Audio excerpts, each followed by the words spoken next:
রাত 2টো। তানিম পড়া টেবিলে বসে।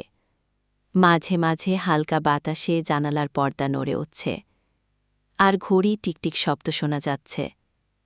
হঠাৎ জানালার কাছে টোকা পড়ল। টোক, টোক, টোক। তানিম ভেবেছিল হয়তো বাতাসের জন্য, কিন্তু বারবার শব্দটা হচ্ছিল। সে উঠে গিয়ে জানালা খুলে দেখল কেউ নেই। চুপচাপ জানালা বন্ধ করে আবার বসল। 5 মিনিট পর হঠাৎ তার ঘরের দরজা ক্লিক করে খুলে গেল। সে চিৎকার করে উঠল, কে মা? কোনো উত্তর নেই। তানিম লাইট জ্বালাতে গিয়ে দেখে লাইট কাজ করছে না। আর তখনই তার ডেস্কের নিচ থেকে একটা গলা আসে, তুই কি ভাবছিস আমি চলে গেছি? তানিম ঘেমে গেছে, কিন্তু সাহস করে নিচে তাকায়। কেউ নেই। সে জানত ঘরে সে একা।